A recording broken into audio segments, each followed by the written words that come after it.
Online class में आपका हार्दिक स्वागत है। मैं प्रवीण कुमार चंदेल, सहायक आचार्य वनस्पति शास्त्र, राजकीय महाविद्यालय बाड़मेर।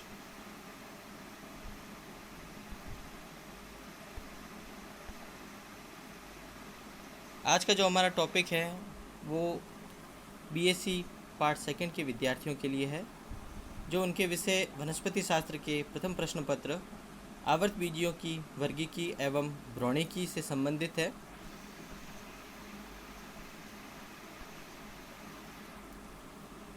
जो उनकी इकाई सेकंड के अंदर शामिल है।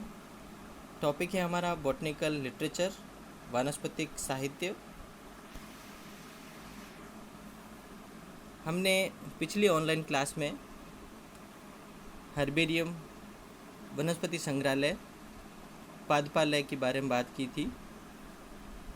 जो बॉटनिकल टूल्स होते हैं उसके अंदर फील्ड, हर्बेरियम, बॉटनिकल गार्डन्स और लाइब्रेरी, पुस्तकालय, 4 टॉपिक्स का अध्ययन किया जाता है। वो चारों बॉटनिकल टूल्स हैं जिसके आधार पर हम अध्ययन करते हैं। आज हम तीसरे टूल की बात कर रहे हैं, वानस्पतिक उद्यान, बॉटनिकल गार्डन। बॉटनिकल गार्डन क्या होते हैं उसके बारे में बात कर रहे हैं। किसी स्थान विशेष पर अलग अलग या एक ही प्रकार की परिस्थितियों में पाए जाने वाले पादप जब प्राकृतिक रूप से उगते हुए पाए जावें एवं उनका उपयोग शुद्ध व व्यावहारिक, प्योर एंड अप्लाइड, दोनों प्रकार के अध्ययनों के लिए किया जावे तो ऐसे पादप समूह स्थान को वानस्पतिक उद्यान कहते हैं।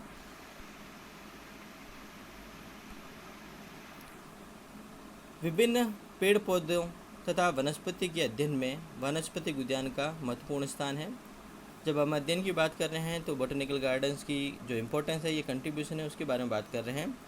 इन उद्यानों में उगने वाले पौधे न केवल सुंदरता का द्योतक है अपितु सुंदरता प्रदान करने के अतिरिक्त वानस्पतिक उद्यानों की उपयोगिता पादप वर्गीकी, टैक्सोनॉमी, उद्यान विज्ञान, हॉर्टिकल्चर एवं पादप प्रजनन, प्लांट ब्रीडिंग के क्षेत्र में स्वप्रमाणित है।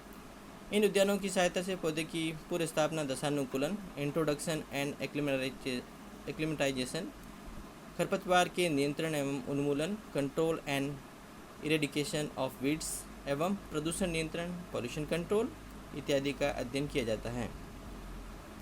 इसके अतिरिक्त शोध कार्यों के लिए आवश्यक विभिन्न प्रकार के पादप एवं पादप सामग्री, प्लांट मटेरियल की आपूर्ति, सप्लाई भी अनेक वानस्पतिक उद्यानों के द्वारा होती है।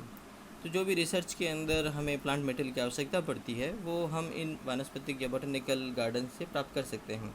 इसलिए इनको वनस्पति शास्त्र के अध्ययन हेतु बहिरंग प्रयोगशाला या आउटडोर लेबोरेटरीज भी कहते हैं। एक तो लैब होती है जिसके अंदर हम वहीं पर प्रयोगशाला के अंदर अध्ययन करते हैं, तो ये आउटडोर लेबोरेटरीज के रूप में भी जाने जाते हैं वानस्पतिक उद्यान।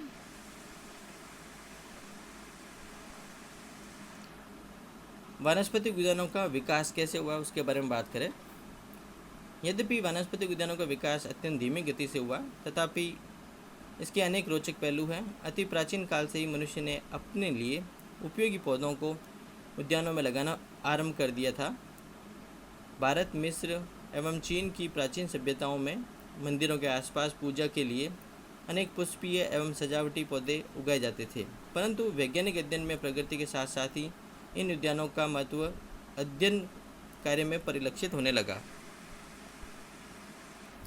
ऐसा माना जाता है कि विश्व के प्रथम वानस्पतिक उद्यान की स्थापना आज से लगभग 2350 वर्ष पूर्व महान यूनानी दार्शनिक अरस्तु द्वारा 350 BC में की गई थी, परंतु उपलब्ध ऐतिहासिक प्रमाणों के आधार पर भारतीय परिप्रेक्ष्य में यहाँ वानस्पतिक उद्यान की स्थापना अरस्तु से भी 550 वर्ष पूर्व मगध में तत्कालीन प्रख्यात चिकित्सक जीवक कुमार भृत्य द्वारा औषधिक महत्व के पौधों की प्राप्ति के लिए की गई थी।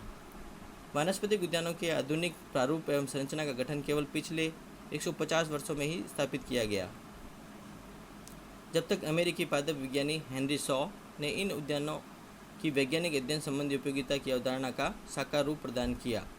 एवं उनके द्वारा सेंट लुइस अमेरिका में मिसौरी बॉटनिक गार्डन की स्थापना की गई। अब हम देखते हैं कि जो बॉटनिकल गार्डन्स हैं उनकी यूटिलिटी या उनके ऑब्जेक्टिव क्या रहे होंगे उसके बारे में। वानस्पतिक उद्यानों की उपयोगिता एवं उद्देश्य। Objective of botanical gardens. विभिन्न प्रकार के पौधों के बारे में वैज्ञानिक अध्ययन हेतु सटीक एवं मूलभूत आकारिकीय विवरण प्राप्त करने में सहायता मिलती है। विभिन्न प्रकार के पौधों का तुलनात्मक वर्गीकीय अध्ययन यहाँ पर उगने वाली प्रजाति को देखकर किया जा सकता है तथा इसके आधार पर पौधों का नामकरण एवं वर्गीकरण किया जा सकता है। नॉमेनक्लेचर एंड क्लासिफिकेशन अध्ययन के बाद दिया जा सकता है। विभिन्न प्रकार के प्रयोगशाला अध्ययनों जैसे शारीरिकीय एनाटॉमिकल, पादपकारिकी फिजियोलॉजिकल, ऊतक संवर्धन, टिश्यू कल्चर एवं पादप प्रजनन प्लांट ब्रीडिंग हेतु आवश्यक पादप सामग्री वनस्पतिक उद्यानों में उगने वाली पादप प्रजातियों से प्राप्त की जा सकती है। क्योंकि वनस्पतिक उद्यानों में विभिन्न भौगोलिक क्षेत्रों में उगने वाले पौधों को उनकी प्राकृतिक आवासीय परिस्थितियाँ कृत्रिम रूप से उपलब्ध कर उगाया जाता है, अतः यहाँ इन पौधों को देखकर इनके प्राकृतिक आवास के बारे में जानकारी मिलती है कि वो किस प्रकार के आवास या हैबिटेट के अंदर ग्रो करते हैं। साथ ही यहाँ अनेक दुर्लभ पौधे अपने प्राकृतिक अवस्था में दृष्टिगोचर होते हैं। Rare plants can be observed at botanical gardens. विभिन्न आवासीय क्षेत्रों के पौधों के दशानुकूलन एक्लिमेटाइजेशन के लिए उपयुक्त वातावरण प्रदान करते हैं, एक्लिमेटाइज करते हैं पादपों को उनकी दशा के अनुकूलित वातावरण मिलता है। उद्यान विज्ञान हॉर्टिकल्चर के विकास में विशेषकर मानवोपयोगी पौधों जैसे फल उत्पादक पौधे, औषधिक पौधे इत्यादि की गुणवत्ता के सुधार में ये महत्वपूर्ण भूमिका निभा सकते हैं। वानस्पतिक उद्यानों में उगने वाले पौधों की सुंदरता, पौधों पर खिलते पुष्पों की सुगंध, वृक्षों की सघन छाया हमारी सौंदर्य बोध एस्थेटिक सेंस की प्रवृत्ति को परिपूर्ण करती है। और हम जब भी गार्डन में जाते हैं, बगीचों में जाते हैं तो हमें काफ़ी अच्छा महसूस होता है। तो एस्थेटिक सेंस सौंदर्य बोध की के लिए भी ये बॉटनिकल गार्डन्स काम आते हैं। अब हम बात करें कि जो बॉटनिकल गार्डन्स हैं वो कौन कौन से हैं। अगर हम वर्ल्ड के सिनारियों में देखते हैं, विश्व के परिप्रेक्ष्य में देखें तो विश्व के प्रमुख वानस्पतिक उद्यान selected botanical gardens of world या important botanical gardens of the world. सबसे पहले नाम आता है इसमें बॉटनिकल गार्डन्स पादुआ इटली, और जिसकी स्थापना 1545 ईस्वी में हुई। और national museum of natural history Paris France, जिसकी स्थापना 1635 ईस्वी में हुई। बॉटनिकल गार्डन एवं म्यूजियम बर्लिन जर्मनी 1646 में स्थापित हुआ। Royal botanic garden Edinburgh Scotland England 1670 ईस्वी में स्थापित हुआ। Botanic garden and botanical institute of university of Vienna Austria के अंदर है और 1754 में एस्टेब्लिश हुआ था। Indian botanic garden Shivpur Howrah Calcutta Bharat के अंदर है और 1787 ईस्वी के अंदर इसकी स्थापना की गई। बॉटनिक गार्डन वाशिंगटन डीसी और डीसी यूएसए जो 1820 में एस्टेब्लिश हुआ। Royal botanic garden Q England UK के अंदर है, 1841 ईस्वी में इसकी स्थापना की गई। The New York botanic garden New York USA, जिसकी स्थापना 1895 ईस्वी के अंदर की गई। तो इसको हम देख सकते हैं जो क्रॉनिकल टाइम्स के हिसाब से कि सबसे पहले किसकी स्थापना हुई, सिंक्रोनॉजिकल हम देख सकते हैं समय के अनुसार कि सबसे पहले और आज अब जैसे लेटर ऑन हम बात करें 1895 के अंदर the New York botanic garden New York के अंदर स्थापित हुआ। तो जो वर्ल्ड के सिनारियों की बात करें या विश्व के स्तर की बात करें तो सबसे जो इम्पोर्टेंट गार्डन है वो है आपका royal botanic garden Q England, जो आपको पिक्चर्स में दिखाई दे रहा है। दोनों पिक्चर्स के अंदर ये जो बॉटनिक गार्डन है काफ़ी इम्पोर्टेंट है और काफ़ी बड़ा गार्डन है। इस उद्यान में विश्व का सबसे बड़ा हर्बेरियम स्थित है। पिछले टर्न पे हमने हर्बेरियम या पादपपाला की बात की थी, तो सबसे बड़ा जो हर्बेरियम है वो रॉयल बॉटनिक गार्डन क्यू के अंदर है, जिसमें 50 लाख से अधिक हर्बेरियम सीड संग्रहित हैं। इसका पुस्तकालय भी विश्वविख्यात है। यहाँ से क्यू बुलेटिन तथा इंडेक्स क्यूएनसिस प्रकाशित किए गए हैं। ये जो क्यू बुलेटिन इंडेक्स क्यूएनसिस की बात हो रही है दोनों की, ये दोनों नोमेनक्लेचर के अंदर काफ़ी इम्पोर्टेंस रखते हैं। क्यू गार्डन को विश्व की वनस्पति विज्ञान की राजधानी बॉटनी कैपिटल ऑफ वर्ल्ड की संज्ञा भी दी जाती हैं। तो काफ़ी इम्पोर्टेंस रखता है ये बॉटनिक गार्डन इंग्लैंड का। भारत की बात करें हम तो भारत के प्रमुख वनस्पतिक उद्यान selected botanic gardens of India, और सबसे पहले नाम आता है, जैसे हमने बर्ड लेवल पे भी बात की थी, IBG Indian botanic garden Shivpur Howrah Calcutta, और 1787 ईस्वी में स्थापित हुआ। National botanic garden NBG Lucknow 1948 में स्थापित हुआ।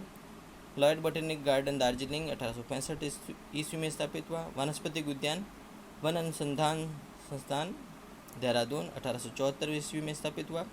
लालबाग उद्यान बेंगलोर 1799 ईस्वी में। कंपनी उद्यान मैसूरी 1799 ईस्वी में। राजकीय उद्यान उटकमंड ऊटी नाम है जिनका, जहाँ पर अपना गार्डन है, गवर्नमेंट का गार्डन है।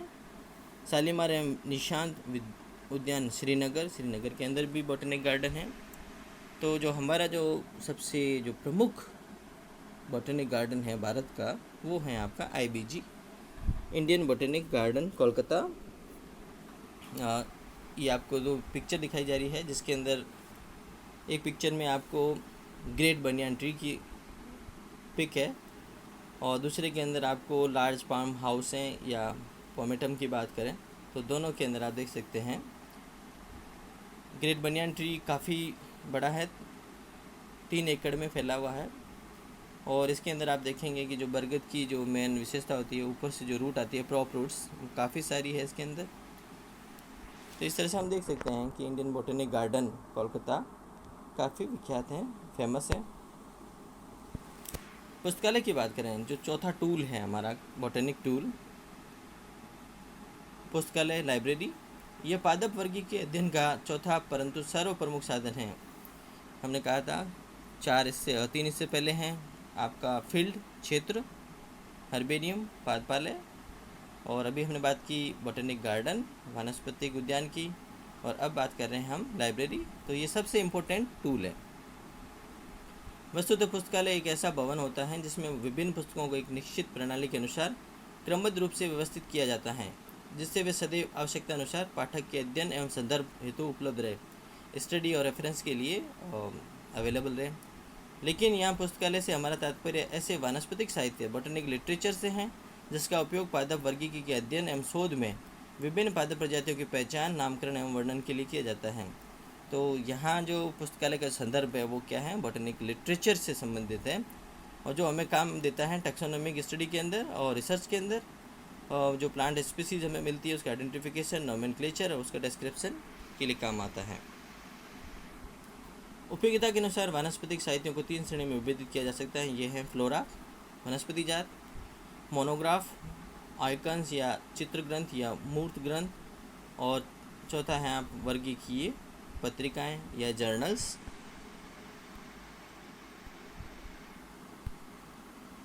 सबसे पहले बात करें फ्लोरा या वनस्पति जात, ऐसी पुस्तक या ग्रंथ जिसमें किसी क्षेत्र विशेष की समस्त पादप प्रजातियों का, विशेषकर पुष्पीय पौधों का किसी विशेष वर्गीकरण प्रणाली के अनुसार विवरण दिया जाता है, फ्लोरा या वनस्पति जात कहलाती हैं।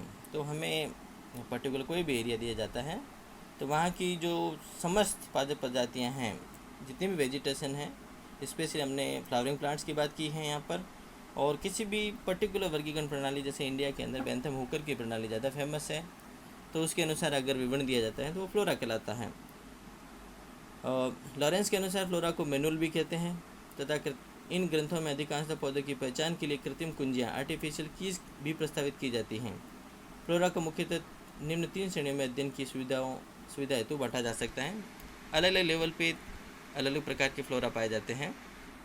जैसे नेशनल लेवल की बात करें तो राष्ट्रीय फ्लोरा या किसी भी देश में पाई जाने वाली पादप प्रजातियों को विवरण देने वाला आधिकारिक, ऑफिशियल एवं प्रमाणिक स्टैंडर्ड प्रकाशन पब्लिकेशन होता है। जैसे फ्लोरा ऑफ ब्रिटिश इंडिया, जो जोसेफ डाल्टन हुकर द्वारा दिया गया था 1876 से 1879 ईस्वी में। इसी तरीके से फ्लोरा इंडिका विलियम रॉक्सबर्ग 1832 ईस्वी में दिया गया। ये विलियम रॉक्सबर्ग इन्होंने अपना जो कार्य हैं वो इंडियन बॉटनिक गार्डन में किया और ये उसके डायरेक्टर भी रहे और इनको फादर ऑफ इंडियन बॉटनी भी कहा जाता है विलियम रॉक्सबर्ग को। तो इस तरह से ये राष्ट्रीय स्तर के कुछ फ्लोरा है। प्रादेशिक या राज्य स्तर की फ्लोरा की बात करें, स्टेट फ्लोरा की, वह प्रमाणिक ग्रंथ जिसमें राज्य विशेष की पादप प्रजातियों का वर्णन किया गया हो। यहाँ अब दायरा या एरिया जो है वो लिमिटेड हो रहा है। पहले हमने नेशनल लेवल या कंट्री वाइज बात कर रहे थे, हम अब स्टेट वाइज बात कर रहे हैं। तो जैसे हमारे पास हैं flora of Rajasthan, city and Singh 1988 से 93, और सबसे जो मेन हमारे अगर हम पश्चिमी राजस्थान की बात करें तो flora of Indian desert MM Bhandari के साहब के द्वारा दिया गया है। तो इस तरह से विभिन्न प्रकार के फ्लोरा दिए गए हैं। Flora of eastern Himalaya H हारा 1966 के द्वारा। तो इस तरह से आप देख सकते हैं स्टेट फ्लोरा की कुछ लिस्ट है हमारे पास। ये जो हमने बात की कि फ्लोरा ऑफ इंडियन डेजर्ट है जो MM भंडारी साहब के द्वारा दिया गया है, तो इसमें हमारे पश्चिमी राजस्थान स्पेशली जो डेजर्ट है उसके अंदर जो विभिन्न प्रकार की वनस्पतियाँ पाई जाती हैं उसकी पूरी डिटेल स्टडी लिखी गई है, डिटेल डिस्क्रिप्शन दिया गया है इसके अंदर। और जिला स्तरीय फ्लोरा, जब हम राज्य से और छोटे स्तर पे आ जाएं तो डिस्ट्रिक्ट फ्लोरा आ जाएगा। जिस पुस्तक में किसी एक जिले के पुष्पीय पादपों का वर्णन किया गया हो, जैसे flora of Delhi by J.K. Maheshwari, flora of Calicut by Sivarajan एवं Manilal, flora of Banswara district V. Singh के द्वारा, flora of Tonk district B.V. Setty के द्वारा। तो इस तरह से हम डिस्ट्रिक्ट फ्लोरा के बारे में भी देख सकते हैं। सेकंड जो आता है वो है मोनोग्राफ। किसी विशेष पादप वंश, अब हम केवल पूरी वनस्पति की बात नहीं कर रहे हैं या किसी क्षेत्र वनस्पति की बात नहीं कर रहे हैं, किसी विशेष पादप वंश, कुल, गण या टैक्सॉन का विवरण। हम पर्टिकुलर कोई वंश भी ले सकते हैं, जीनस ले सकते हैं, फैमिली ले सकते हैं, ऑर्डर ले सकते हैं, या कोई पर्टिकुलर टैक्सॉन जो भी हम ले रहे हैं का विवरण प्रदान करने वाली पुस्तक को मोनोग्राफ कहते हैं। अर्थात किसी एक वर्ग, यहाँ दायरा लिमिटेड हो गया है, अध्ययन का स्टडी का जो एरिया था वो लिमिटेड कर दिया हमने। केवल एक वर्ग के बारे में पूरी जानकारी सभी पहलुओं जैसे आकारिकी, मॉर्फोलॉजिकली, वर्गीकी, टेक्सोनोमी, शारीरिकी, एनाटॉमी, जातिवृत्त, फाइलोजेनी, ब्रॉनिकी, एम्ब्रियोलॉजिकल एवं पारिस्थितिकी, इकोलॉजिकल तथा ऐसी अन्य सूचनाएं मोनोग्राफ में उपलब्ध करवाई जाती हैं। प्रमुख मोनोग्राफ प्रकाशनों के उदाहरण निम्न प्रकार से देख सकते हैं। एक्यांथेसी ऑफ बॉम्बे, एक्यांथेसी फैमिली ऑफ लिखी जाए कि बॉम्बे के अंदर कैसी है, तो एक्यांथेसी ऑफ बॉम्बे H संतापाव 1962 के द्वारा दी गई। इसी तरीके से अलग अलग दिए गए, जैसे botanical monograph number 2 Marsilea by KM Gupta, और इसी तरीके से botanical monograph number 1 Gnetum gymnosperm हैंडिटम P. माहेश्वरी 1961 के द्वारा दिया गया।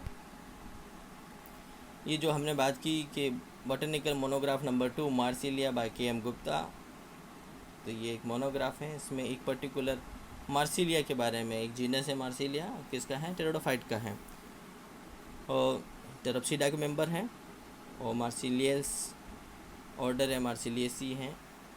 तो इसके अंदर आपको केवल मार्सिलिया के बारे में पूरी डिटेल मिल जाएगी। आइकन्स या चित्र ग्रंथ या मूर्त ग्रंथ की बात करें, वानस्पतिक साहित्य से संबंध ऐसा प्रमाणिक ग्रंथ या पुस्तक जिसमें विभिन्न पौधों या उनकी शाखाओं के हूबहू चित्र, यहाँ ड्राइंग की बात हो रही है, ड्राइंग बनाए जाते हैं, तथा जो पौधों की वर्गीय की पहचान आइडेंटिफिकेशन में प्रभावी रूप से सहायक होते हैं, आइकन्स कहलाते हैं। आइकन्स में पौधों के सूक्ष्म आकारिकी लक्षणों जैसे रोम, कंटक, प्रतान, टेंड्रिल इत्यादि को भी भली भांति चित्रित किया जाता है। साथ ही इन चित्रों में पुष्प एवं फल की आकारिकी को विशेष रूप से स्पष्ट किया गया है। तो यहाँ पर हमने डायग्राम की बात आ गई, और वो भी छोटे छोटे स्तर के, जैसे स्पाइन है, स्पिक्यूल्स हैं, टेंड्रिल है, उनके डायग्राम भी इसके अंदर दिखाए जाते हैं, तो वो आइकन्स कहलाते हैं। प्रमुख आइकन्स की बात करें, और प्रमुख आइकन्स के उदाहरण निम्न प्रकार से हैं, और जैसे आप देखें फ्लोरा इंडिका 2533 रंगीन चित्र और रॉक्सबर्ग के द्वारा दिया गया, विलियम रॉक्सबर्ग ड्राइंग से रॉक्सबर्ग के द्वारा। इसी तरीके से J.K. Maheshwari illustration to flora of Delhi 1966, ये भी एक तरह का आइकन्स है जिसमें दिल्ली की फ्लोरा के बारे में बात की गई। तो illustration 2 the flora of Delhi, Delhi के बारे में ये दिया गया है आपके जो कि माहेश्वरी के द्वारा है। आइकन्स हैं, केवल इसमें आपको ड्राइंग्स मिलेगी, वहाँ पर वेजिटेशन जो मिल रही है उसके बारे में। सबसे लास्ट में टैक्सोनॉमिक जर्नल्स, सबसे इम्पोर्टेंट है जर्नल्स। आप ये देखेंगे जर्नल्स वाइड वर्ल्ड चलते हैं, संसार भर में पब्लिश्ड होते हैं, और उससे विभिन्न प्रकार की जो सूचनाएं हैं पादप वर्गीय के संबंध हैं, चाहे साइंस के किसी भी फील्ड से देखें, पहलू से देखें, तो जो भी इन्फॉर्मेशन, जो भी रिसर्च हुई है उसके बारे में जो भी इन्फॉर्मेशन मिल रही है वो पूरे संसार में ट्रांसमिट होती है। तो वर्गीकीय पत्रिकाएँ, टैक्सोनॉमिक जर्नल्स। हम भारत की बात करें, भारत से प्रकाशित महत्वपूर्ण वर्गीकीय शोध पत्रिकाएँ निम्नानुसार हैं। अगर हम टैक्सोनॉमिक जर्नल की बात कर रहे हैं तो सबसे जो मेन है bulletin of botanical survey of India, Calcutta से होता है। Indian forester by Indian forest research institute, Dehradun. Journal of Bombay natural history society, Bombay. Bulletin of botanical society of Bengal, Calcutta. तो ये जो हमने बात की bulletin of botanical survey of India के द्वारा है, कलकत्ता के द्वारा, नीलम्बो जो कवर पेज के ऊपर है। हमारा जो नेशनल फ्लावर है कमल। तो इस तरह से हम बात कर सकते हैं कि जो बॉटनिकल टूल्स कौन से थे, फील्ड, हर्बेरियम, बॉटनिक गार्डन और लाइब्रेरी। फिर हम बॉटनिकल लिटरेचर की या वनस्पतिक साहित्य की बात करते हैं, तो जिसके अंदर आप ये देख सकते हैं फ्लोरा है, वनस्पति जात। फिर आप बात कर सकते हैं मोनोग्राफ की, फिर आप आइकन्स की, और सबसे लास्ट में जो टैक्सोनॉमिक जर्नल्स हैं, वर्गीकीय पत्रिकाएं हैं। और धन्यवाद।